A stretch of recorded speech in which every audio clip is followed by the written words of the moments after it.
Watch this vidcast, or I'll gouge your eyes out. Welcome back, Horror Hounds, to Ghostman and Rivera's Horror Show Podcast. Hey, I'm Mike Ghostman Pickle. And I'm James Rivera. We have a lot to discuss today, so let's get it started with Horror Show News. Michael Myers returns for Halloween Kills and Halloween Ends, coming to theaters in 2020 and 2021. Creepshow trailer drops. Doctor Strange in the Multiverse of Madness is going to be MCU's first horror film. Mahershala Ali cast as Blade. Rutger Hauer dead at 75. Neil Marshall's witch film, The Reckoning, gets a green light. The trailer for Fred Durst, The Fanatic, starring John Travolta, drops. Sylvester Stallone is producing a monster movie, Arcane, directed by Corin Hardy. It Chapter 2, the Derry Canal Days Festival and Funhouse is coming to Hollywood. The Evil Dead, an immersive experience, coming to the Mystic Museum, September 7th. And David Cronenberg's Crash is getting an NC-17 uncut 4K restoration. So Halloween Kills and Halloween Ends. Yeah, that was the biggest. It happened right after we recorded last week. Before they were considering releasing it within the same month, and now they're pushing it to a year apart. Which is probably a smarter strategy. Which is much better. We don't love the names, but I'm sure they'll work. Halloween Kills and Halloween Ends. Halloween Ends is actually a pretty good title, though. Yeah, I like that one. What I love about the whole thing is, first of all, John Carpenter's part of it again. David Gordon Green's part of it again. And of course, Jamie Lee Curtis. They're pretty much already promising us 2 October events right near Halloween. And you know they're going to put a lot into it. I don't know if they expected the fan backlash, but I'm sure that they're going to want to prove There's to a backlash? those fans. Yeah. Oh, whatever. Yeah. What else is new? I'm pretty excited for it because I think I said it last week. If they're coming out with 2 movies in a row and they're filming them back to back, they must have a very thought out story in mind. And hopefully, maybe they'll conclude it. They might have, this will be like the new trilogy, the reboot trilogy of Halloween, 2020 and 2021. They'll both be mid-month releases, so they're just 2 weeks before Halloween in both years.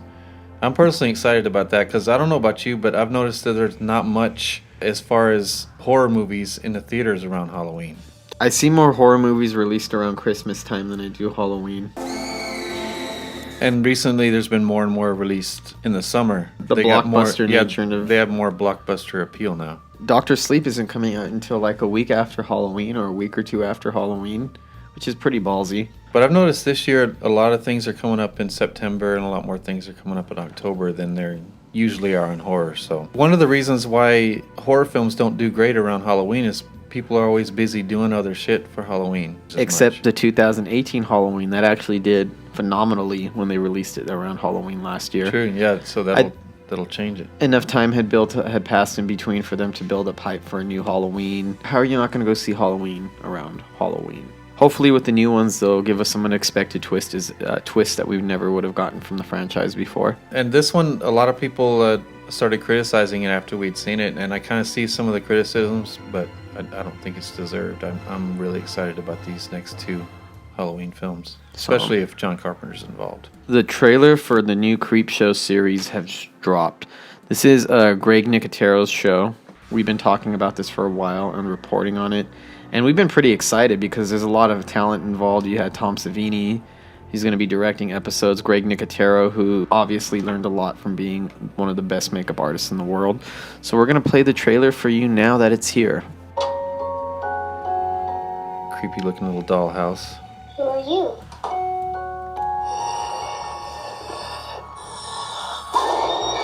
Oh, that looks awesome. You know it's okay to be scared, right? Is it okay to be scared? I don't know if I agree with that. You gonna tell me Shudder what this is original all about? series.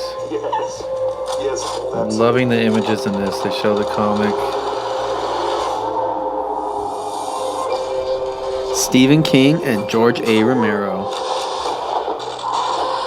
Greg Nicotero, The Walking Dead. And you can see his genius in these practical effects too. It looks awesome. So it's going to be 12 terrifying tales, so 12 episodes. Yeah.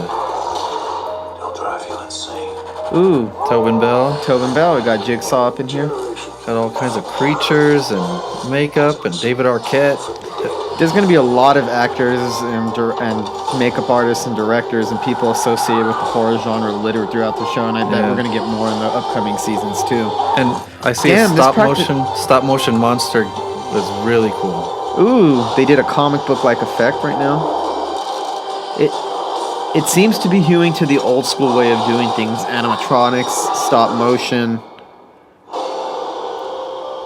Creep show. Sweet. You're in for it now.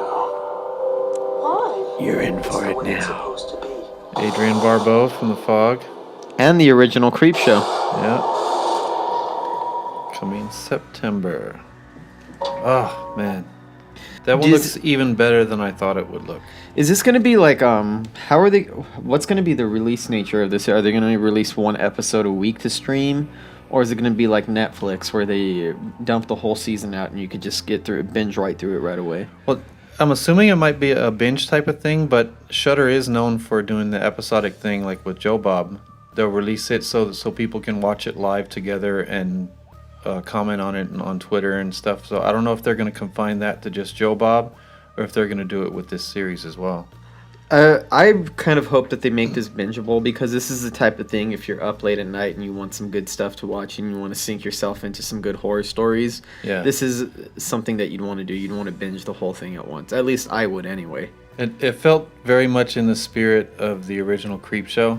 And there's a lot of people who are in the original Creep. You got Adrienne Barbeau there, and we have a lot of people associated with the horror genre in there as well. You got David Arquette showing up, so from Bone Tomahawk and the Scream films. Yeah. So and in that little trailer, there's a lot of little monsters, a lot of big monsters, a lot of effects, a lot of makeup. You can really see Greg Nicotero's touch in it too. He has a way of making these outrageous makeup creations, make them larger than life, but still grounded in some kind of realism, and they look extra wet and extra detailed. And I've seen that throughout the trailer. Now that you're on that, you're talking about Greg Nicotero's awesome makeup work. This gives it a refreshing realism that I don't see in too much horror these days. Yes. I see a lot of CGI and a lot of stuff, and then sometimes the CGI actually works, but this looks like it's going to hold up timelessly the way that a lot of the old horror, like The Thing, does, because the makeup looks realistic. It reminds me of an 80s film.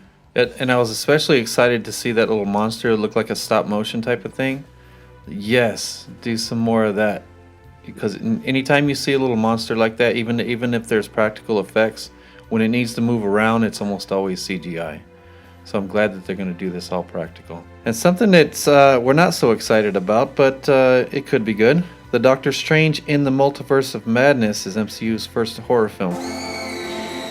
First of all, the name, In the Multiverse of Madness, sounds lame. That doesn't sound scary at all. And let's be honest, who actually really believes this is going to be a horror movie, a real horror film? Yeah, MCU. I'm already hearing rumors of PG-13, it could still be a horror film if it's PG-13. But what these people consider horror, I don't know.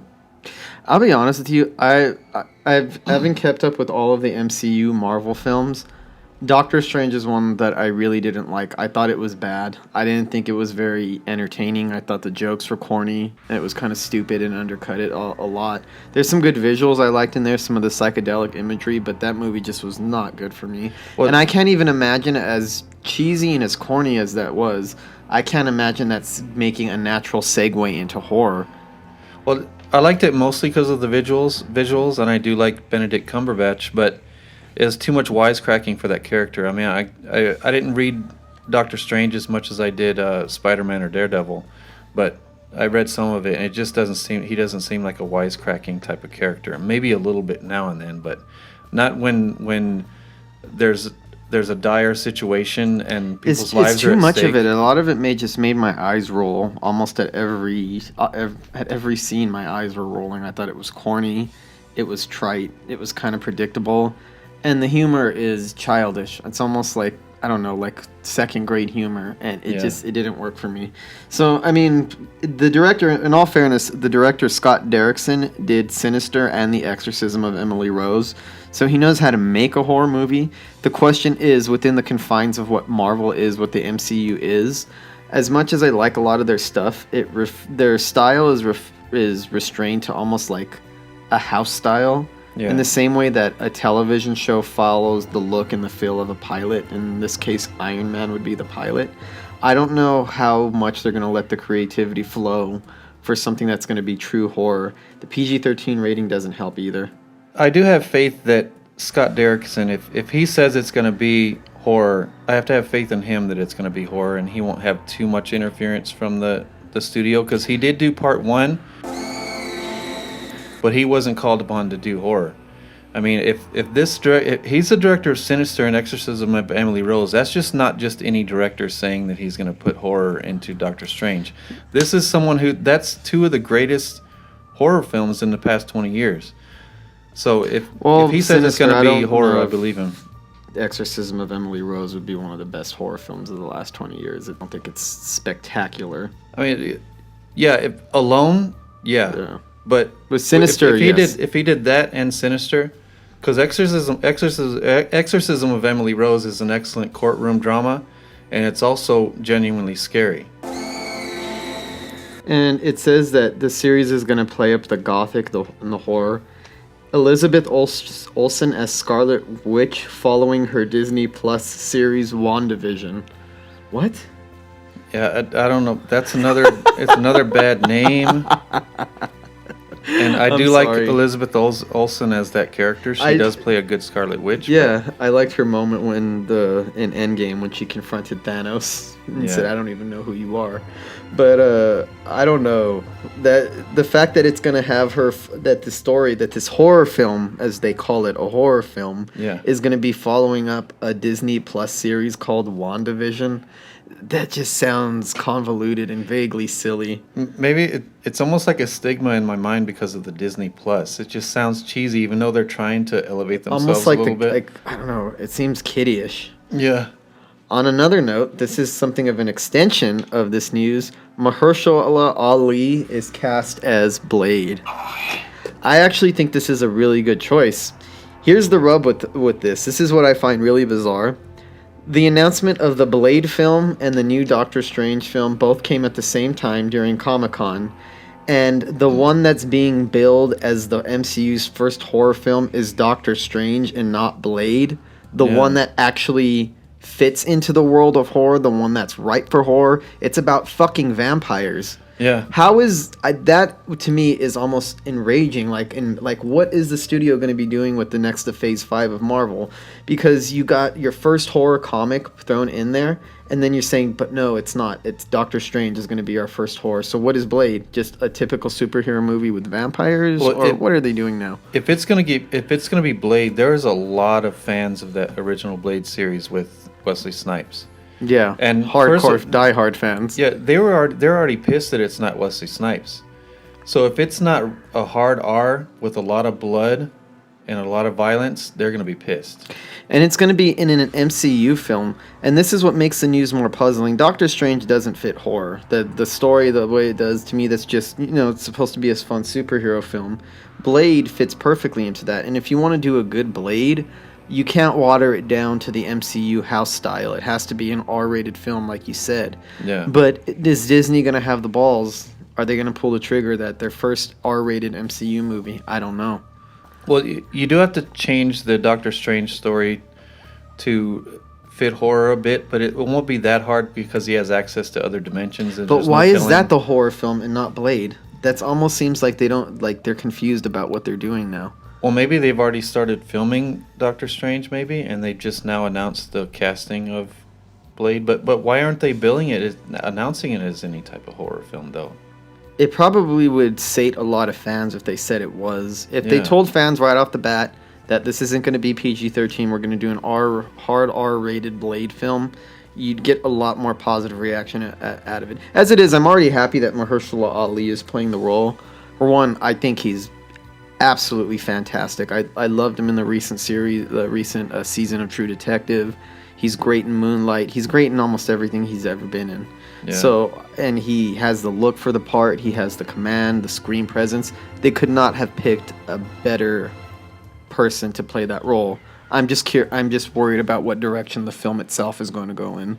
And fans were waiting for Wesley Snipes to respond because he has been actively seeking out playing that part again for the past few years. Mm-hmm. And then he came out and told the fans to chillax. I don't know where he pulled that out of. But he's telling fans to chillax. He's behind the decision, and he's supportive of Mahershala Ali. If you've been listening to this podcast and you know that we aren't too optimistic in the way this mixing of horror and superheroes are going. It hasn't worked so far. They announced way too early that New Mutants was going to be an R-rated horror film, and then that's already been scrapped for a bunch of reshoots. Probably going to keep it the PG-13. way that they did with Suicide Squad. They thought it would be a bankable concept, but they don't want to have enough faith in that mixture to really put out something with a hard R and take a chance on it. You're listening to Ghostman Rivera's Horror Show podcast. And our saddest bit of news this week is that Rutger Hauer is dead at the age of 75. He died on July 19th, and it wasn't announced until 5 days later, and they'd already had the funeral. And do you know why that is, James? I don't know. It seems they just kept it under wraps to keep it private for the family. It's a very sad day because Rutger Hauer is a cult icon in science fiction and horror. So if you think back on The Hitcher, that's one of his best performances, is the 80s slasher movie where that's on the road. And there's that great scene where they tie somebody up from two different ends of a truck and just drive the truck in opposite directions with the body in it. Yeah, that was an understated horror classic. And he's great in it. He had a great range as an actor. He could be anything. He could be very almost mournful. He could be scary and violent. Yeah. He could be kind of sexual. He could be wild. He could be abandoned. He was great as a villain and great as a hero. And of course, he's in the U.S. He'll always be known mostly as Roy Batty in Blade Runner, and that's a phenomenal performance, I think. That's what everybody's saying when they say that he died. They said the guy from Blade Runner. But he was so much more than that. He worked on Sin City. He even had a part in Batman Begins. Did so much work throughout his life, and I feel like as talented as he was, he never got the Hollywood career that he deserved. Yeah. I even loved his movie. It was an action movie where he played a blind man, Blind Fury, and he would take his cane apart and it would be a sword. He'd kick people's ass. You know what else is another notable release from a more recent genre film is Hobo. He was the hobo with the shotgun, that ridiculous Grindhouse movie. One of the handful of good tries at being Grindhouse. Probably the grimiest, to be honest. Of all the movies that have the Neo Grindhouse films, that's the one that comes closest to actually capturing how sleazy those movies actually were. Yeah, so gritty and sloppy blood. And having elements like having a school bus full of children burned and slaughtered, just being so ridiculous and outrageous. And he seemed like he relished the part in that one, playing this fucking ridiculous character, a hobo with the shotgun. R.I.P. Rutger Hauer. And you will be missed. And didn't you say that he improvised that famous line at the end of Blade Runner? Oh, yeah. The line at the end of Blade Runner that everybody likes to quote, where he talks about everything he's seen and all the memories he's made, how soon all of it will be lost like tears and rain. And it's something that's become iconic. Everybody quotes it, and it's easy to see why it has this very poetic, melancholy feel that really resonates with a lot of people and gives the film a more mournful tone. That's not even in the script. He came up with it because he felt that's what his character would say at the end when he finally accepts his fate. And it's probably his most human moment in the movie. And it's a line that could have been corny. It could have been really dumb if it came out the wrong way, and he managed to give it the right amount of gravitas just to make it work. Neil Marshall's witch film, The Reckoning, gets a green light. This is being produced by MoviePass, failed movie ticket company. Yeah, we all thought they were done. This is what the synopsis is. Set around the witch hunts and the Great Plague in England in 1665, and follows a young widow haunted by the recent suicide of her husband, who is falsely accused of being a witch by her jealous landlord after she rejects his unwanted advances. She must endure physical persecution at the hands of England's most ruthless witch hunter, Sean Pertwee from Dog Soldiers and Event Horizons, and face her own inner demons as the devil himself starts to work his way into her mind. It's quite a premise right there. Yeah, it sounds really good. I'm hoping Neil Marshall will save himself after Oh, the That flop Hellboy- of Hellboy. That Hellboy flop. Man, I gotta see that. It can't be as bad as people are saying. It flopped and it has like an 8 or a 7% on Rotten Tomatoes, something like that. I've heard almost nothing good about it. I mean, if the man who done The Descent and Dog Soldiers, how could he do a bad film? Because it's a studio movie. This sounds like it might be a witch type of film movie like The Witch, but knowing Neil Marshall, this is probably going to be a more visceral witch film.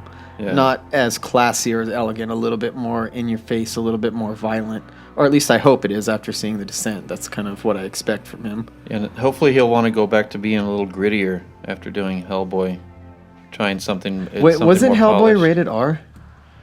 Or was it PG-13? I believe it was a hard R, wasn't it? Didn't it have a bunch of killing and effects in it? Yeah, supposedly there's a lot of gore in it. Yeah. So that's probably the only area he might have had freedom.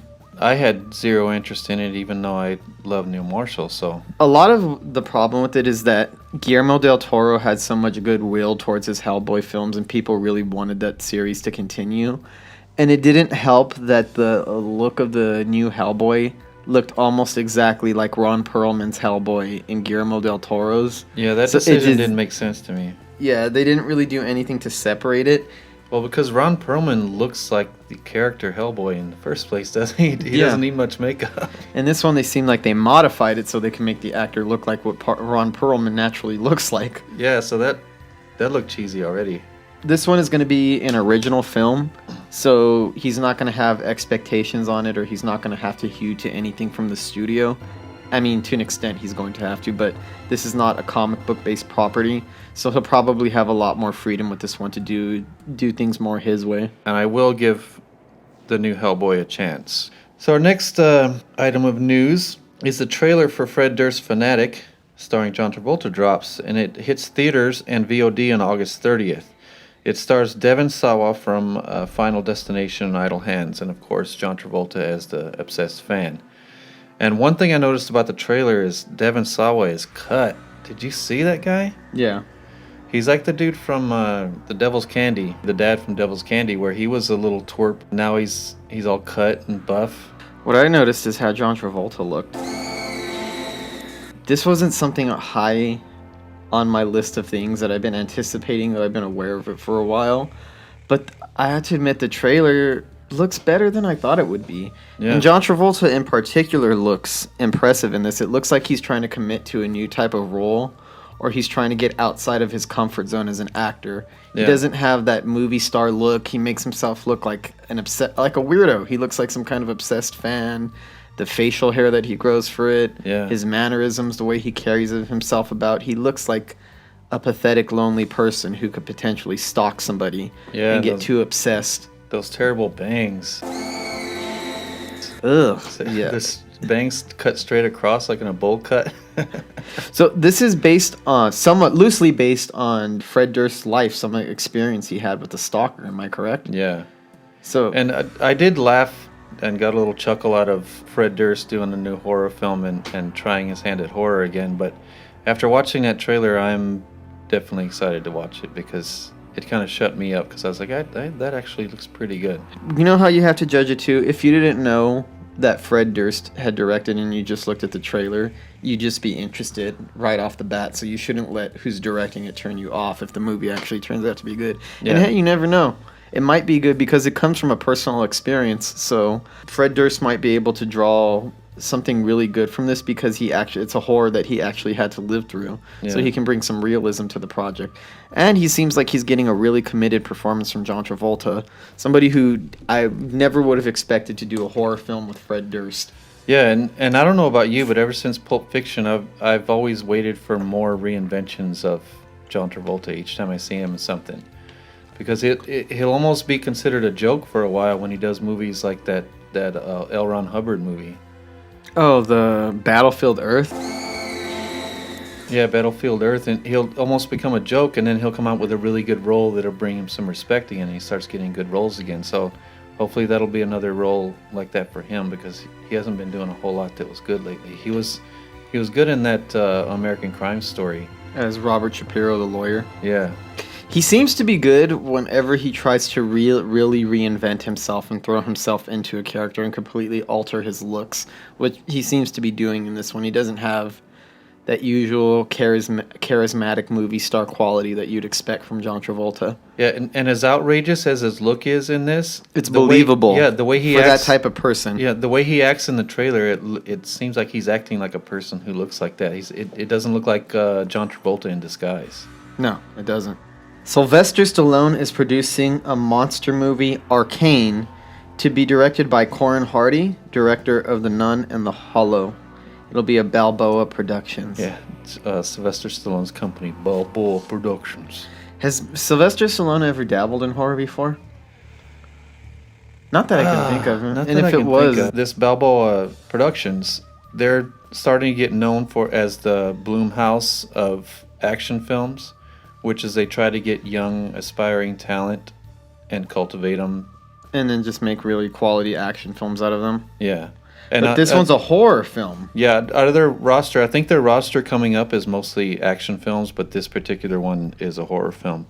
I'm pretty confident that this is going to be a lot better try than the director's last film, The Nun. Because The Hollow before that was really good. It was really small indie film, but really effective. It's probably another one of those cases where a talented filmmaker goes out and makes an original film and then gets scooped up by the studio to do a franchise film and loses the freedom and everything that made their original film so special. Yeah, and as much as people talk shit about The Nun, it's not a bad film. It's not a very good one, though. Yeah, either. it's just not great, not very memorable, but it's serviceable. Hi, I'm Elliot. You're listening to Ghostman and Rivera's Horror Show Podcast. Okay, so I must admit I feel kind of bad about reporting this next thing because it's mostly great for us and the other people in the Hollywood and LA area. So we apologize to all the people that are listening that are outside of this area. It's the It Chapter 2, the Derry Canal Days Festival and Funhouse coming to Hollywood. When Chapter 1 came out, they had a similar experience at the same place in Hollywood. It was called the Neibolt House Experience, where you go through a replica of the Neibolt house from the movie and you get confronted by Pennywise. And the description reads, which sounds even better than the last one, your cherished memories of the old carnival days will be turned inside out during this 40-minute spine-tingling experience. There will be over 10 immersive and terrifying interactive spaces, giving visitors a glimpse into the upcoming film. It's going to be August 15th through September 8th from 2 p.m. to 11 p.m. on Hollywood and Vine, and the ticketing launches on July 31st. And they do say ticketing launches, but that is free tickets. So this is going to be insane. But it's going to be free tickets to a 40-minute immersive experience into the It Chapter 2 world. Are they going to put a good production into this? Yeah, it sounds like they're really going to turn it. It's on the same place, so Hollywood and Vine, so it's this big building they turned into a very convincing Neibolt house. So this one's going to be like a little carnival. It seems like they're going to spread into even more space than the last one was. And it's even going to be a longer experience. I think the last one was about a 20-minute experience, so this one's going to be a double amount of time. And it's going to be free, so there's going to be lines to get those tickets. When that happens, we will definitely do our best to go to it, and I'll be reporting on it. Another interesting immersive experience, and we apologize to anybody not in the area again. The Evil Dead, an immersive experience coming to the Mystic Museum September 7th. Yeah, and I can't wait to get more details on this. All I know is it's going to have definite some artifacts and stuff, some props and stuff from the Evil Dead films. This better be a damn good immersive experience because it has a lot to live up to. Because The Evil Dead is such a visceral movie with things coming at you and fucking insane amounts of gore.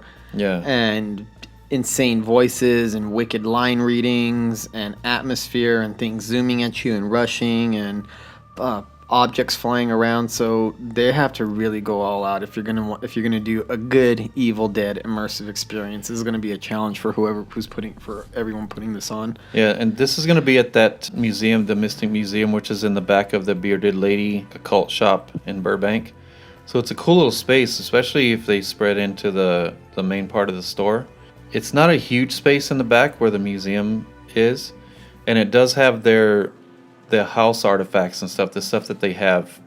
I'm not sure exactly what they're going to do with this, but as long as they're having authentic props and stuff from the movies, I'll be there just to see that. But they're going to make it an immersive experience, so I imagine it's going to be like a pop-up type of thing.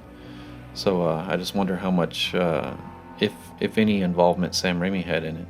He has to have involvement in it, right? If they have artifacts and stuff from the movies, or who knows? I have no idea what the legality is behind the film, so I couldn't say. Yeah, so as that draws closer and as we get more details on that, we'll let you know what that is. And of course, when it comes around, we will be on September 7th. We'll be going to it and reporting on that as well. And you'll see pictures of it up on the page. And our final news story is something I'm very excited about, probably the most excited out of any news story on our list today. David Cronenberg's Crash, getting an NC-17 uncut 4K restoration. And that restoration is going to premiere at the Venice Film Festival, so we can only assume that the Blu-ray will soon to follow. Usually when they go out and restore film in 4K and start giving it a festival re-release, it's usually in anticipation of some kind of big special collector's edition release. Out of all David Cronenberg's greatness, Crash is my personal favorite Cronenberg film. James Spader and Holly Hunter. Fucking opening wounds. Yes. For our audience members who don't know, what is Crash about? Crash is about a group of people, and one of them, the one that gets into this little group of people, is James Spader. But it's a group of people. It's almost like a little cult following where they crash, and they want to crash. They get in cars and they crash them together, and they want it as twisted and gnarly as possible without dying. And the closer they get to dying and the worse the crash is, the more they get off on it. And then they go so far as to Rosanna Arquette having sex in her open wound in her leg. That's fucking disgusting. Yeah, I mean, it's depraved. It's stylistic, almost to make it look a little less real. Yeah. To make it easier for the audience to swallow. And almost more appealing, if that's possible. And it gave me the same type of feeling as Midsommar, where I'm watching something and enjoying it, and I shouldn't be enjoying this. You enjoyed seeing genitalia enter open wounds. What does this say about you, Michael? No, I'm just kidding. It doesn't show the genitalia going into the wound. I mean, she throws her legs up. The suggestion of it is enough, though. I mean, but it's David Cronenberg, the king of body horror. What else would you expect from David Cronenberg? And this probably... I mean, he's had some fucked up movies, but this probably has the most fucked up premise of anything he's ever done. And the crashes are extra nasty, but they're also extra detailed and vibrant in the color. That's why I'm excited for this 4K restoration. My God, that's going to look gnarly. I wonder who's going to release. I wonder if it's going to be like Shout Factory. It's more better known as Scream Factory for their horror imprints, or Criterion. Just hopefully they do a good job with this one. Yeah, 4K. Wow, I can't imagine Cronenberg's Crash in 4K, especially on the big screen. I would like to think that they're going to have a wide re-release for it, but this is not the type of film that's going to get a wide re-release, especially with an NC-17 slapped on it this time. Yeah. So you never know. You actually might see the genitalia entering the wound this time. Yeah. So that's definitely something to look forward to. Not exactly horror, but definitely gory and depraved in the best way possible. There's something we even hesitated to mention it, but there's something very exciting happened to us in the last couple days. We brushed elbows with Sam Raimi, the great director of Evil Dead and Evil Dead 2 and Army of Darkness. And the director of the original Spider-Man trilogy with Tobey Maguire. And the modern-day horror classic Drag Me to Hell.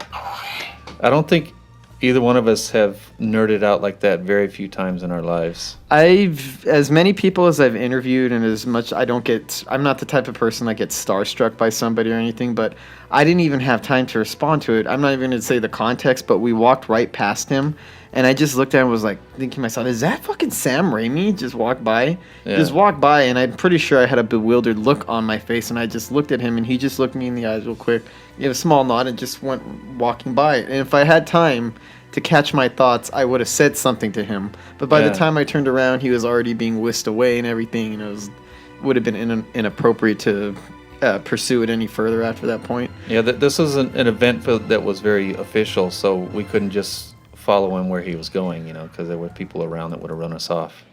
And unfortunately, we cannot go into any details of what this event was.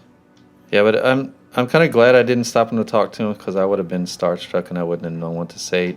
I knew plenty of what I would have said long after. Yeah. After you've had time to gather your thoughts. Yeah, because that's the last thing we expected at that time, because we were at a place that's nowhere near Hollywood, and it was an event, but it was not a Hollywood event, and it wasn't something. It's not something we could talk too much about, though. Yeah, and we didn't know that he had that much of an involvement in it, so that was pretty awesome. But another cool thing I did, I wasn't actually familiar with these guys, but I went to Hollywood Forever Cemetery to see the last podcast on the left do a live podcast, and I was amazed. If I would have known this, I would have gotten this podcast started a long time ago, because damn, it's a horror-related podcast, and the Hollywood Forever Cemetery was packed. So for those of you outside of the Hollywood area, it's Hollywood Forever Cemetery is a place where a lot of old stars are buried, and now they have events there and screenings and stuff in the front part of the graveyard. And some of you might already listen to the last podcast on the left. It's extremely popular and has a very large following. Yeah, and it's done by 3 guys, and they're all very funny. I don't know if they have comedic backgrounds or what, but they definitely performed for that crowd that night. And it was a lot of conspiracy theory stuff like dogmen and aliens, and they each tell their respective stories. Like if one person's telling the story, the other guys riff on it. But they had that crowd rolling. If you're not familiar with the Hollywood Forever Cemetery, it's this big field, and then they project the movie up on the side of a mausoleum, and people just bring blankets and bring beers, and they were really raunchy and politically incorrect. That was a fun experience. I had no idea that podcasts were that popular. It's a new world. And apparently this was some type of tour they were doing. I feel like podcasts have replaced talk radio. Because talk radio is such a general thing, where podcasts, you could find a podcast no matter how specific your interest in something is. You could find a podcast focused solely on your very highly specific interest. Yeah, and these guys, like I said, they are horror related. They do talk about a lot of things that interest horror fans, and they do talk about horror movies, but they mostly make reference to them. It's really just a broad type of topics, where it's never any kind of certain thing, but it's a lot to have to do with conspiracy theories and stuff like that. It's mostly these guys' personality just making you laugh, and they seem to come up with pretty original stuff to say, and they crack each other up with the stuff that you can tell they're good at improv. Mm-hmm. So they kind of crack each other up at their own riffing. So it's a really cool, entertaining podcast. Listen to this podcast, or I'll gut you. So just so everyone knows, we are going to get to a horror spotlight today on Sam Neill. But we want to talk about a few other things first. First of all, our movie Pay Up that we're working on, that I wrote and directed and that James helped me produce. We finally got the project file going. It was an Adobe Premiere project. When we first got it from the editor, it was actually the camera guy. We got it from him, and both of our computers were too small to hold it.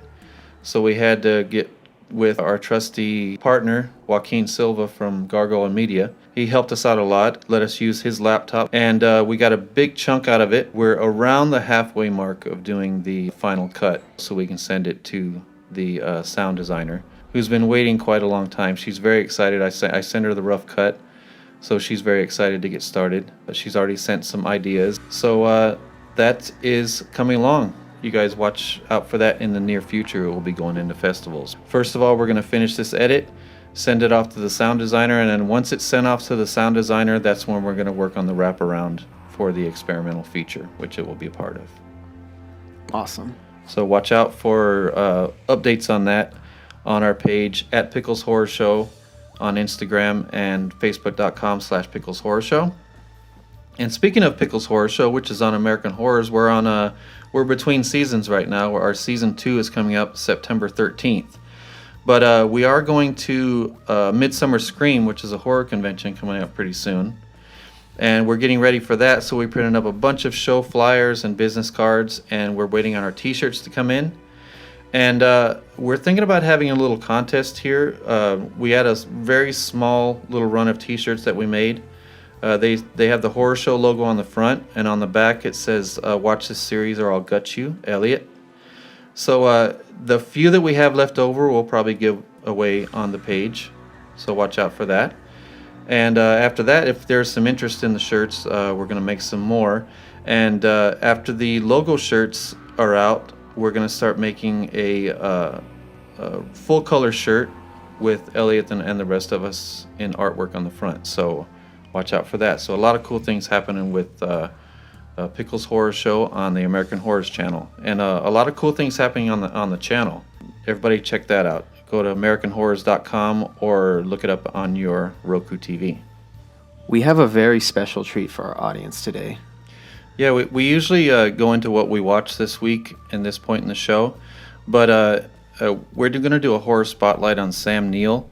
And his career is massive, and he's made some really important contributions to the horror genre. The rest of the show will be dedicated to the great Sam Neill. Horror show exclusive. Now, we decided to dedicate this to Sam Neill because we wanted to with this podcast, we wanted to put a spotlight on different people in the industry. And Sam Neill is a horror legend who doesn't actually get the respect he deserves within the genre. He's been in countless horror films, and he's been in some horror classics, a lot of monster movies, but he's not typically thought of as a horror film actor. So we wanted to spotlight that aspect of his career and just give you a general breakdown of his career highlights, what he's achieved, because this man has done a lot. Yeah, and our last spotlight, which was actually our first one, wasn't it? It was on S. Craig Zoller, director of Bone Tomahawk, Brawl in Cell Block 99, and Dragged Across Concrete. And his career is very young compared to Sam Neill. So we figured if we did a spotlight on S. Craig Zoller, then we should definitely do a spotlight on someone with such an impressive career as Sam Neill, especially in horror. And we'll be doing more of these spotlights in the future. What I didn't even realize is that he is 71 years old. He was born in 1947 in Northern Ireland. His mom is English and his dad is from New Zealand. And he was director, editor, writer for New Zealand National Film Unit for 6 years. And then he started his acting career in 1971. And he kind of toiled away for a few years on some small movies and some TV projects. And then he did Attack Force Z with Mel Gibson in 1981. But his biggest impact would come later that year with two horror films, which was The Possession from 1981 and also The Final Conflict. The Possession wasn't actually... Possession. Huh? Possession. And then they say The Possession? You said The Possession. It's just Possession. Oh, okay. Possession actually came out in 1981, but it was released in several other countries and wasn't put in wide release in the U.S. until 1983. Technically, it would be The Final Conflict, which he played Damien. So it was Omen Part 3. And he plays... the grown-up version of Damien. Yeah, the grown-up version of Damien. He has his full powers, and he's trying to kill the child who is supposed to be the next coming of God. And while it's not a great movie, and it's probably not a highlight of the Omen franchise, Sam Neill is good in the film, and it helped to launch his career in horror by playing such an iconic character in horror. Is the beginning of his confirmation as a horror movie star. Yeah. So that's the beginning point. Possession just takes it a step further. Yeah, and even though both films didn't make a huge impact, Possession didn't make a huge impact until later on, mostly because it was considered a video nasty in the UK, and it was banned all the way up until 1999 when the ban was finally lifted. That's fucking ridiculous. And even when it was released in the US, it was highly censored. Nowadays, if you see Possession, it's likely to be uncensored. So Possession, for our audience members who don't know, it's a cult film directed by Andrzej Zawalski. That's how you say his name? Yeah, he's a Polish director. A Polish filmmaker. And it revolves around a divorce, a deteriorating relationship. And as far as what it's about, that's the most I can really say, because this is one of the most fucking inexplicable horror films I've ever seen in my life. There's nothing like it. I can't even describe it. I would say it's surreal, but surrealism doesn't quite fit what this movie is going for. Yeah, because it's a possession film and it's also a descent into madness, and with an excellent performance by Isabella Gianni. And it's not a typical possession film either. No, the not possession is not anything demonic or anything. And what's the possession? I'm not even sure what the fuck that creature is. To be honest, there's a really strange creature in it. There's a lot of bizarre imagery. It's very gritty. It's very dirty. It's really artistic, and it's one of those art films that calls heavily upon its actors, Sam Neill and Isabella Gianni. And this one is actually Sam Neill's personal favorite film of his entire career. This is the one that he cites that he's most proud of. I'm not surprised. It's easy to see why, because this is a movie that asks its actors to go to very uncomfortable places, to explore parts of your personality that you probably wouldn't want to explore. Yeah. And it's retained a cult audience for years. Yeah, and when I watched Lars von Trier's Antichrist, it kind of reminded me a little bit of this one. The way it shows the presence of the devil, like it's not your typical evil presence or demonic force, but there's something that seems to be hovering over the film that you can't quite place what it is. It's more of a feeling that the movie gives off. And it's this off-putting weirdness about it. And to be honest, the first time I saw it, wasn't sure that I completely wasn't sure that I liked it completely. I saw it again, and I liked it a lot more the second time. But even when I wasn't sure what I thought about it, it was because I was so perplexed and so baffled, because it was such an original, audacious vision that even though when I was questioning the movie and questioning my enjoyment of it, I'm like, no, this film the director is very much in control of what he wants this to be. Where if I'm uncomfortable, if I'm baffled and I feel a little perplexed and overwhelmed, it's only because the director intends for me to feel this way. Yeah, and you can visibly see in the film that Isabella Gianni gave everything, every fiber of her being into that role. She said she would never do another performance like it because it requires going to nerve-wracking emotional pain. Yeah. Juxtaposed against very grotesque and sickening imagery that's hard to even put into words what you're watching. Yeah, and for Sam Neill to play off of that so effectively just makes it a great film. Definitely. I would go so far to say his Possession is a masterpiece. Unfortunately, it's actually a very hard film to find. It was released on Blu-ray, but it is out of print. Luckily, I was able actually to see it in the past year because I borrowed it from a friend of ours, Hugo Guzman, who actually obsessively collects a lot of these cult films and has a really large collection. So whenever I need a film that's a little bit obscure and probably bizarre or offensive, I usually can count on him to have a copy of it. Yeah, and this one's got a lot more well-deserved respect in the past few years. You've seen a lot of the critical acclaim go up for it, and you've seen its audience keep growing year after year. And I think the fact that it's so unavailable only adds to the film's mystique, because it's almost like this legendary film that's hard to get a hold of. But if you're lucky enough to see it, you know you're going to see something unlike anything you've ever seen in your life. Yes. Awesome movie. Highly recommended. Great movie. Even the packaging of the Blu-ray looks awesome. Incredible. Very artistic. Very. It goes with the feel of the film. Weird, eccentric, and a little existential too. Yes, definitely. So within 1 year, he established himself in horror by coming out in a franchise commercial film and a cult horror movie that's far less mainstream than The Final Conflict. Yeah, and he hadn't made a big impact yet, but the biggest points of his career at this point were horror films, which is surprising that he went so long after 81 without doing any horror. He was considered to be Indiana Jones soon after he did Possession and The Final Conflict. He was considered to be Indiana Jones, but he lost to Harrison Ford, of course.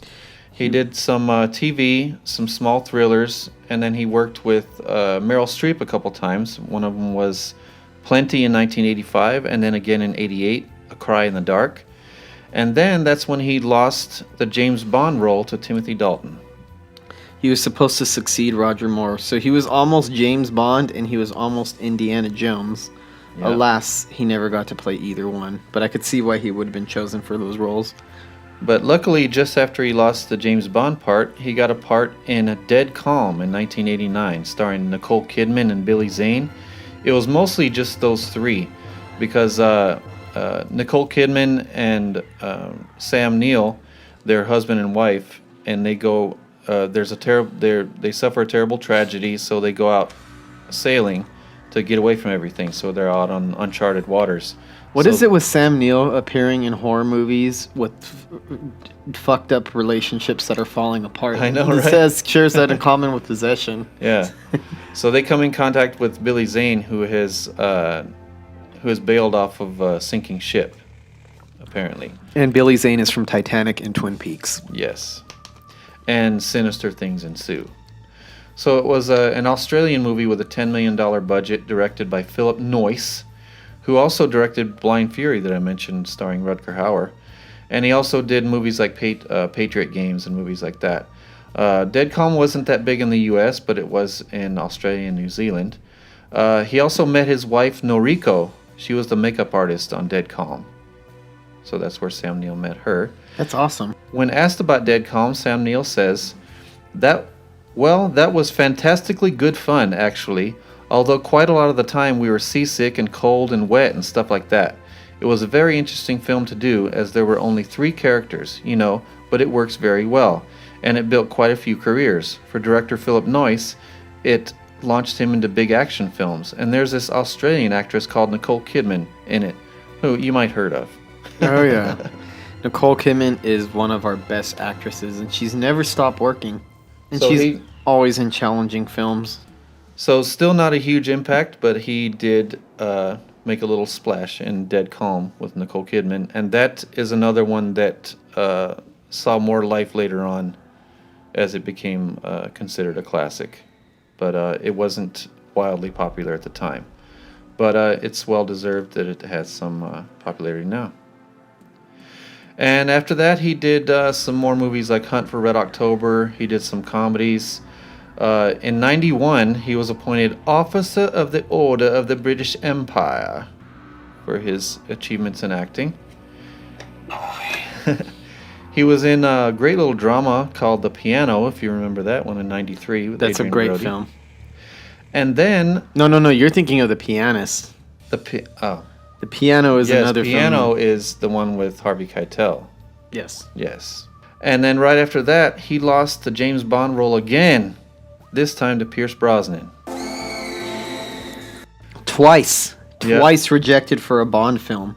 And interestingly enough, he also said that he was rejected for Indiana Jones in favor of Harrison Ford. Yeah. Here's another interesting thing. We have Jurassic Park coming up on his career, don't we, as one of his biggest things? Yes. Now, his character that he played in Jurassic Park, Dr. Alan Grant, that role was written for Indiana Jones himself, Harrison Ford, and he turned it down. So, in a little reversal of fortunes, Harrison Ford turned down a film that he ended up getting. And you can even tell that there's a little Indiana Jones in that character with the hat. And the fact that he's, not quite the same thing, but he is an archaeologist, so he is an explorer and a researcher of sorts. And would you say Jurassic Park is a horror movie? It does have horror elements, but it's just... I guess it's just because it's so fun and spirited, even though it has horror elements where dinosaurs are eating people. But I would not consider it a horror film, no. I wouldn't consider Jurassic Park a horror movie, but I kind of feel that it's the biggest movie of Sam Neill's career, inarguably. I don't think he'll ever be in a film that's as big as that. Yeah. Few people will ever be in films that are as big as Jurassic Park is. But there's a part of me where that only helps to feels like that it solidifies his status as a horror icon because he's dealing with giant monsters. Yeah. What I find interesting about Jurassic Park, there's other monster movies that are not nearly as scary as Jurassic Park is that we would much faster call a horror film than Jurassic Park. Yeah. Which is kind of interesting. I was thinking a lot about this because when people say that Jaws isn't a horror film, then they try to say, well, if Jaws is a horror film, then Jurassic Park is. No, not really. I think it's... Go on. I mean, it is a monster movie. It is monsters killing people. But there's just a whimsical atmosphere throughout, I think, is what makes it more of an adventure film. But parts of it, the scary parts, are just as effective as anything in Jaws is, though. Yes. So that's why it's one of those gray areas where I would say it might be partially a horror film or it might have horror in its DNA. Yeah. But we cannot call it that only because of the adventure nature, the adventure story aspect of it that keeps it just out of the ballpark of horror. But it is pretty fucking scary for like large sections. Like the T-Rex chasing them. The entire first set piece where the T-Rex breaks loose after all the electricity in the park goes out, and he goes after the children, and then it's Sam Neill who comes out heroically to try to save the children, and he uses his knowledge of the dinosaur, of the T-Rex, and how its eyesight operates to get around it and to get into the car and save the kids who are trapped. And that scene is one of the scariest scenes of Sam Neill's career. That entire sequence is absolutely horrifying, and it's because there's no CGI used in it. Steven Spielberg used animatronic dinosaurs, and that T-Rex looks real. It looks like it's right there. Yeah. And the part where the T-Rex actually goes down and breaks the glass on the roof of the car, and the kids are screaming and trying to hold the glass up, that was actually real. It malfunctioned. It was not supposed to hit and break the glass. So when the glass is broken and they're pushing down and you see it pushing, those kids are actually that's real terror that you see on the kids' face. They are actually pushing back on what looks like a giant monster. So that must have been horrifying to film. Yeah. It's a really tense set piece.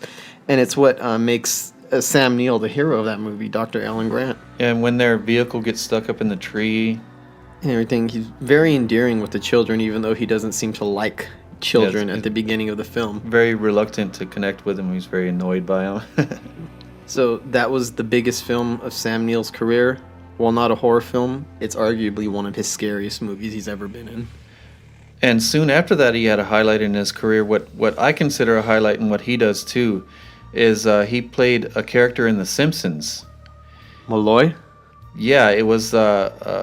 he played a cat burglar named Malloy in The Simpsons in '94, and he said, "I made it." He said that was his best achievement up to that point. Well, I think it's because, especially at that point in time, to be on The Simpsons meant that you made it. It's like, and to appear as a character on The Simpsons is to enshrine yourself into pop culture forever. Yeah.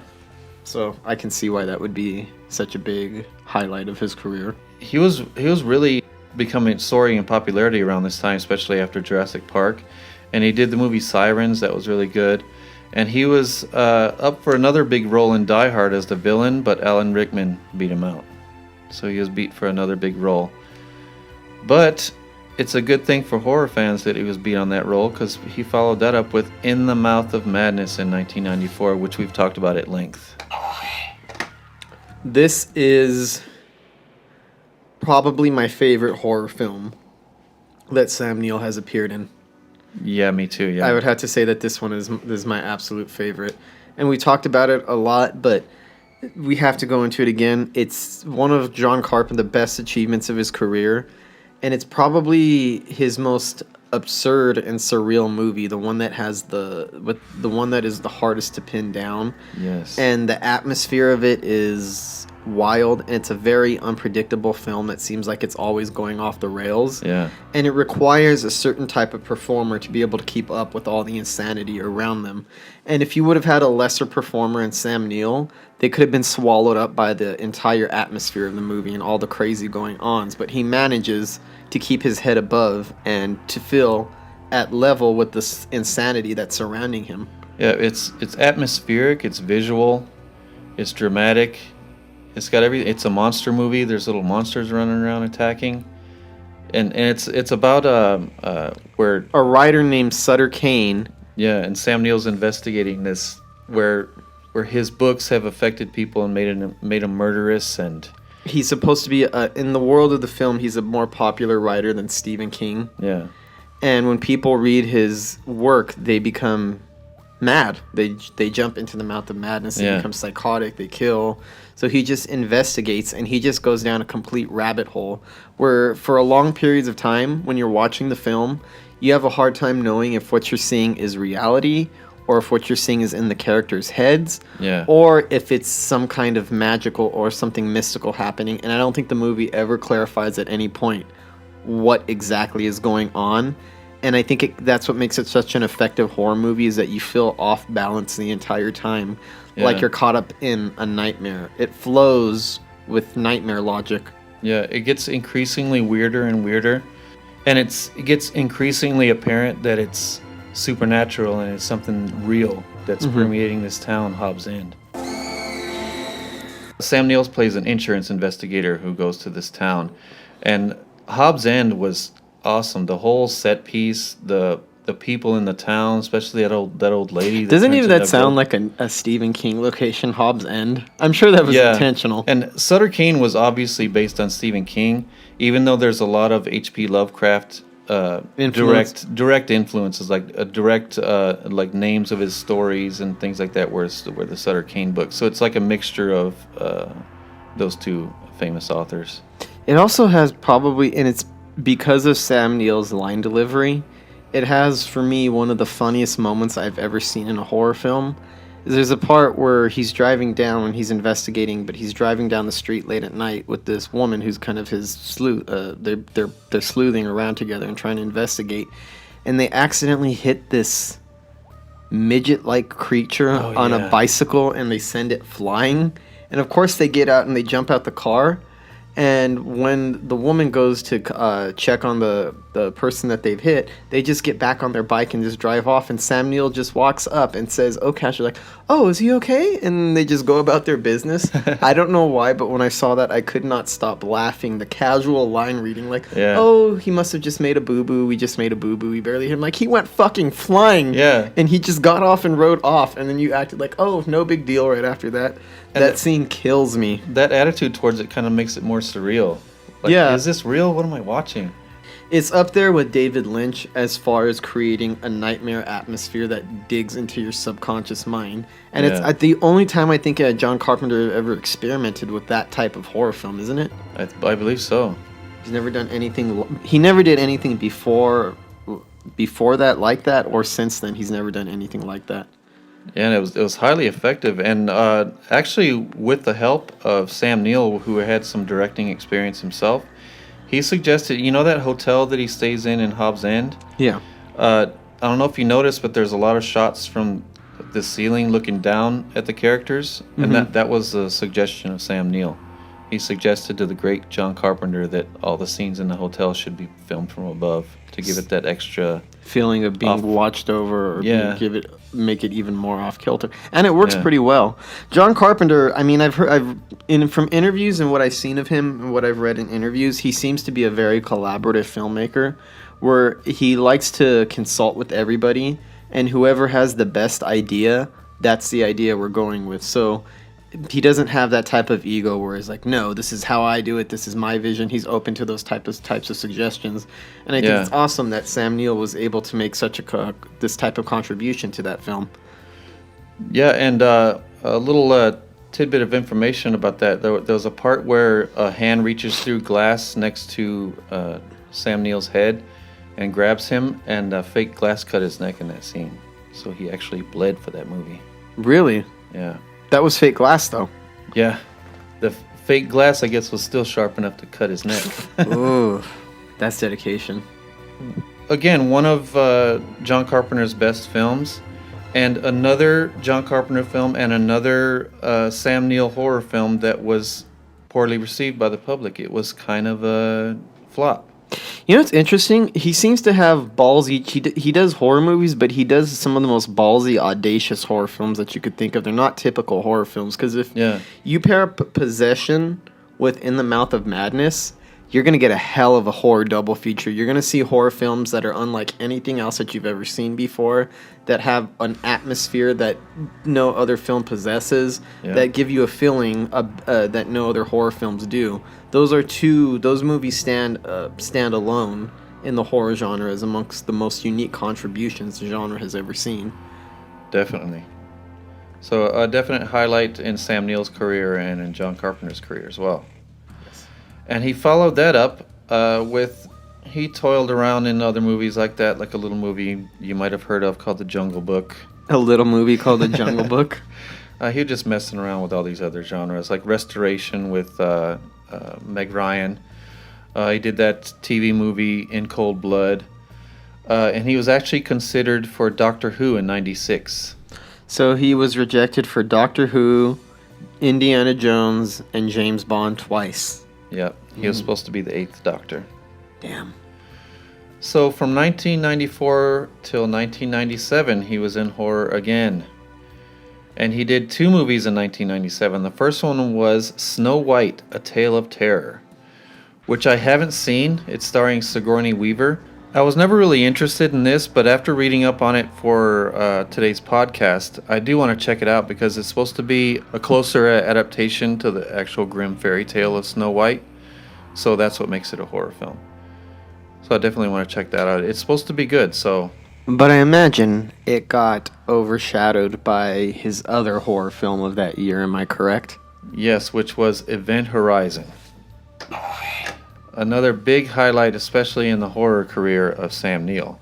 He plays a doctor, and it's directed by Paul W.S. Anderson and stars Lawrence Fishburne, Kathleen Quinlan, and once again Sean Pertwee from Dog Soldiers. The director actually pitched this as The Shining in space to get it funded. Yeah. And that's not a bad description, though I feel like just calling it The Shining in space does a little bit disservice to the true originality of that film. Yeah, definitely. And there was actually 30 minutes taken out of this. It received an NC-17 from the dreaded MPAA. They would not give it an R rating until 30 minutes was taken out. Most of those 30 minutes don't exist anymore, from what I understand. Yeah, because later on, Paramount admitted to the director that they didn't properly release Event Horizon, so they gave the director and the producer their blessing to restore it and to its original director's cut. And I guess him and the producer traveled the world looking for this 30 minutes, and because of bad archiving practices, it was lost. That is fucking awful. So we'll never see the real vision of what Event Horizon was actually supposed to be, like how depraved it actually could have been. And as it is, it's already a fucking damn good movie. Yeah. Even without it, it's already kind of disturbing with its Lovecraftian imagery brought to life. Things that you only picture when you read H.P. Lovecraft, you actually get to see visually, and it's kind of overwhelming at times. This is another movie that it kind of reminded me a little bit of In the Mouth of Madness, where it was just kind of a descent into madness and an evil type of thing. Nightmare, but with a lot more gore. Yeah. And a lot more freakish, disturbing imagery injected into it. Yeah, some of those set pieces. First of all, the ship was very impressive in its styling and very gothic and weird and also modern. Foreign. Yeah. It doesn't feel like any other ship that you've seen in a science fiction film. Yeah, and then you see this type of ship mixed with these gory images. And then especially, we talked about it before, the tape, the footage of the previous crew of the Event Horizon when they all went mad and started this orgy of sex and violence and gore. That's what a lot of fans wanted to see more of, because there was a lot of it filmed. And you know what's interesting? This is another one, like In the Mouth of Madness and Possession. It's audacious and potentially off-putting to mainstream audiences, but that's what makes it such an effective horror film. And like those films, it wasn't received very well when it was released. Yeah, and Paul W.S. Anderson did this after Mortal Kombat, because Mortal Kombat was more of a toned-down movie. He wanted to do something more graphic. I used to like that as a kid, but that shit is stupid now. Yeah, that's sorry. It's so dated. Yeah, it's bad. But Clive Barker consulted on pre-production on Event Horizon, and I think you can see his influence in there. Definitely see, because if for any of our listeners, if you've never read Clive Barker, go out and read the Books of Blood immediately, because he has the most descriptive imagery that you can imagine, where he describes things that are beyond your imagination. Yeah. In this film, you see images and sights that are beyond your imagination. So I Yeah. could definitely see a lot of Clive Barker influence. And when the evil shows itself and it starts speaking through Sam Neill, that Yep. sounds very Clive Barker. Don't you think actually Hellraiser in space is a more apt Exactly, yeah. description of this than The Shining in space? Yeah. And I found out actually that in the original script from Philip Eisner, the threat on the ship was aliens. So it was Paul W.S. Anderson who looked at the script and he said this would be much scary and much more effective if it turned out to be supernatural. Mm-hmm. And it's weird because you feel like in the movie that's what they're going to confront. That's what I felt watching it. Like this is another Alien or Pitch Black type of movie where you see this sinister alien race, but the supernatural aspect.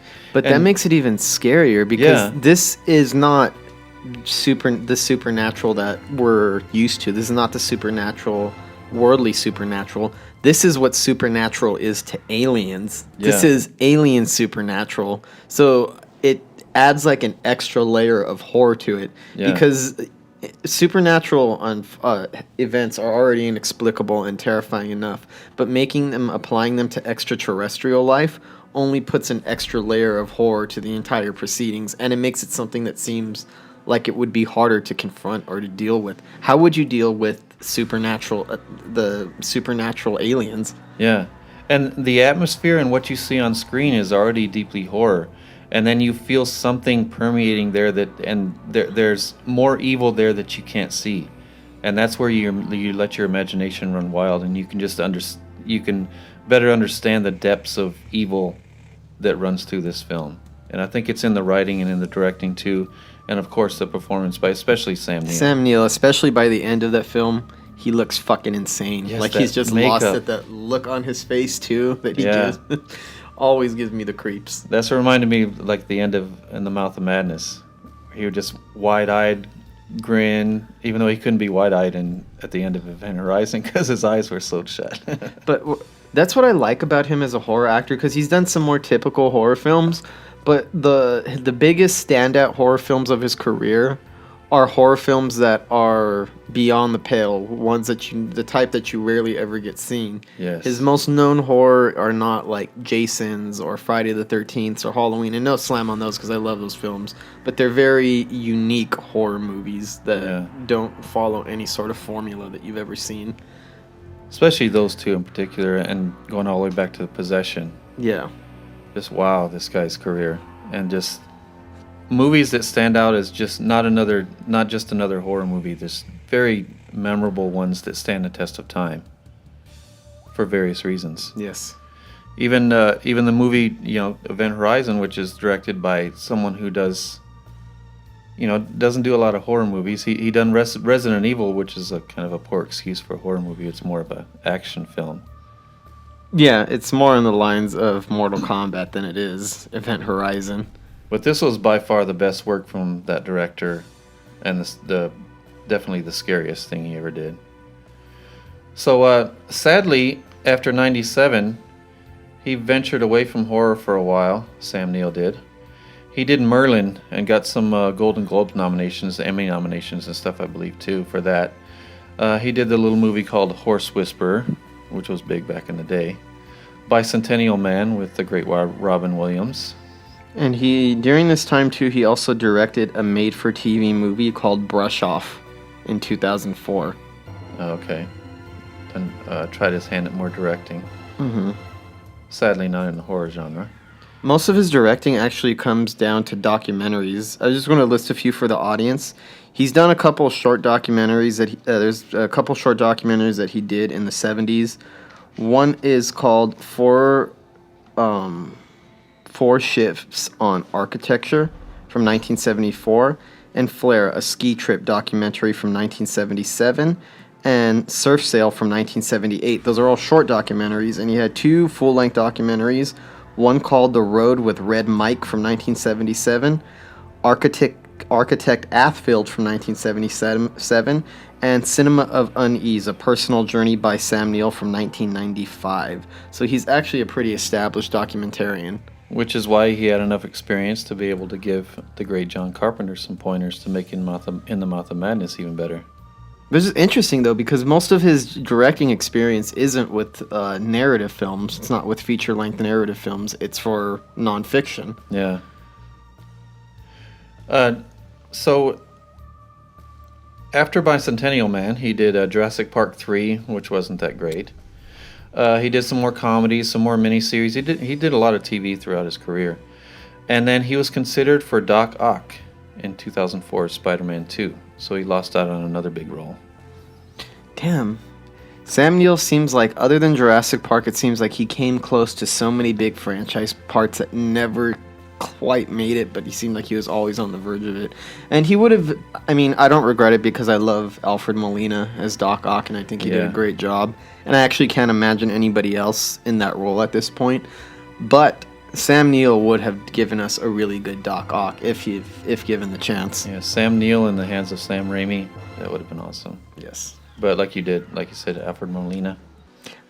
And that would have even connected for him closer to the horror genre, because even though Spider-Mans are obviously, they're not horror movies at all. Yeah. They're directed by a horror legend, Sam Raimi. So that would have only cemented him even further into horror. Yeah, but if he would have gotten some of these big parts, especially the James Bond parts, we might have not have seen him in these great horror films, and who would have taken his place? That's a good point. So after that, he didn't do horror again from 1997 up until 2009. He did the action fantasy horror film Daybreakers. It was done by the Splarig brothers, who did Undead and Predestination, which is supposed to be good with Ethan Hawke. And they also did Jigsaw and Winchester, which I haven't seen either one of them, but I haven't heard very good things at all. Mm-hmm. So I didn't like this that much. I was maybe it's because I was let down, because I thought a vampire film with Ethan Hawke and Willem Dafoe and the great Sam Neill, you can't go wrong. But apparently you can. It's just a stylized action film. It just feels very not as bad as Resident Evil, but that kind of slick stylized action when it's a very good horror premise. But it doesn't fulfill the horror potential. Yeah, and the premise is, because this was released in 2009, it said in 2019 there's a vampire plague. So I guess it takes place now. Yeah, so a vampire plague spreads through humans, and most humans become vampires, so there's about 5 or 10% of the human population left, and Sam Neill plays a doctor who's trying to develop some fake blood for the vampires to survive on, so his people won't have to feed on the rest of the humans. Which could have been very good, but they played up the action angle rather than the horror. Yeah, so it was really more sci-fi action than it was horror. I had to admit, as far as horror goes, horror action hybrids are among my least favorite subgenre of horror. And I hate to admit that, but a lot of them just don't cut it for me because they never end up being scary enough. Yeah. And this one, like I said, it's better than stuff like Resident Evil, but not a whole lot. Mm-hmm. It's a waste of some great actors and a good story, as far as I'm concerned. But sadly, that was Sam Neill's last venture into horror. Recently, he did a series about gangsters with Peaky Blinders. Yeah, Peaky Blinders. What's his name? From Batman Begins. He stars in it. The one that played Scarecrow in Batman Begins. Cillian Murphy. Yeah, he stars in Peaky Blinders along with Sam Neill. So Cillian Murphy and Sam Neill in a gangster show. Yeah, so that's supposed to be very good. Is it me, or does that title sound like it could easily be horror? Peaky Blinders. Yeah. When I first heard Peaky Blinders, heard of it, I assumed it was horror just because the title sounded like horror to me. And yeah. Like, oh, it's a Prohibition era gangster story. Cool. Interesting. And didn't it come out around the same time as Penny Dreadful? Yeah, it did. Like, it sounds and like they have two similar titles. I used to actually get those two shows mixed up with each other. Yeah. Penny Dreadful and Peaky Blinders. And that didn't help with its horror association in my brain. He did another really good little small movie from New Zealand, Hunt for the Wilder People, in 2016. It's a touching little story about him and this little kid. I read a lot of good reviews for that. That one was supposed to be really good. Yeah, the kid kind of runs away with his uncle. His uncle's like eccentric and weird, and everybody's freaking out. But that's a really cool little movie. A little too sappy by the end because the rest of it's really compelling and dramatic and funny, genuinely funny, and then it gets a little sappy at the end. But besides that, a very good film. He did another, the best out of all the Thor films, Thor Ragnarok, in 2017. Taki Waititi. I can't say his name right, so I apologize for the butchering. Yeah, isn't Watiti or something like that? Taki Waititi. And that was, I forgot what the other one, but that wasn't the first time he worked with him. He worked with him on another film, so I imagine they gelled really well, and he got him a part in a big comic book blockbuster. Probably his biggest part in something since Jurassic Park. Yeah. And then after that, last year, he did The Commuter with Liam Neeson. And he has five more films in the works, and none of them are horror. But Sam Neill, will you please do some more horror before you retire? Yes. He's pretty busy. He doesn't seem like he's going to stop anytime soon, because I saw that he has 5 projects on the horizon. Not to mention, he's heavily known these days for his Twitter presence, because he owns 4 vineyards. One of them is a winery called Two Paddocks, and the heart of it is a farm, and he's always posting about it on Twitter. Here he raises farm animals and names the animals after celebrity friends, including a chicken named Meryl Streep. Nice. So, all of these farm animals that he does, there's chickens, there's horses, there's all kinds of stuff, and they're all named after some celebrity friends. So if you go there, you might see they might be named after people he worked with. He might have a John Carpenter in there, nice, or something like that. But pretty interesting. And that name sounds familiar. I think I might have had his wine before and not realized it was his. Possible. Coppola also does wine. Yeah, and I think Sam Neill's wine is a Pinot Noir, which that's my favorite red wine. So I might have to try it. I'm sure I tried it at one time, but I'll have to try it knowing that it's his now. I'm a dork. So we'll finish off this tribute to the great Sam Neill with a couple quotes from him. He was once asked, "What keeps you awake at night?" He says, "Worrying about insomnia." That's kind of indicative of his personality. He's a kooky type of guy, really. It's a very smart-ass response, too. Yeah. And he was asked, what song did he want played at his funeral? And he responded with, "I Will Remember You" by Sarah McLachlan. And he asked, I will remember you. And he was asked why that song, and he says, I apologize for my tone-deaf singing. I hope I didn't make any audience or any of our listeners' ears bleed. And he was asked why he wants that song at his funeral, and he says, "That'll choke the bastards up if nothing else will." That's very Sam Neill. Has that almost like a dry British sense of humor. Yeah. So that's it. I'm very honored to bring you the horror spotlight on Sam Neill. Yes. And very deserving spotlight, I believe. We're going to continue to do this from time to time. We're going to shine a spotlight on different people in the industry who we think deserve one. Pretty soon we got to do one on Lynn Shay. Yes, I did a written tribute to her on our page, and she actually came on our page and thanked me for it. So hopefully we can do hopefully we do her justice the way we did hopefully we do her justice the way we did S. Craig Zoller, and hopefully Sam Neill. Yes, and I'm going to approach her vehemently. She's on my Facebook friends list, and I have interviewed with her before, but I'm going to approach her with everything I got, trying to get an interview for when she does The Grudge, because I'm excited for that to come out. Awesome. Directed by the director of The Eyes of My Mother. Yes, so I cannot wait for that one.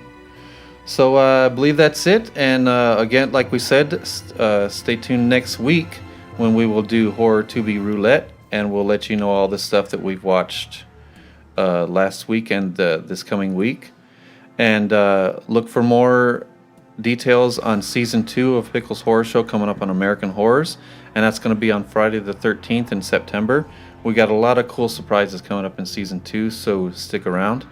And check us out on Facebook, facebook.com/Pickles Horror Show, or on Instagram at Pickles Horror Show. And I believe American Horrors is playing reruns of us every week. Every Friday, around 6:30 to 8:30. So continue to check out American Horrors. And actually, we just heard that toward the end of our season, of our first season. In 45 days, American Horrors had 500,000 viewers, and that's a new high for them. So us and American Horrors are really soaring and getting more viewers. So we hope you'll keep tuning in and keep telling your friends to tune in to our show on American Horrors and also our podcast every Saturday. All right. Till next week, happy horror. Happy horror, everyone.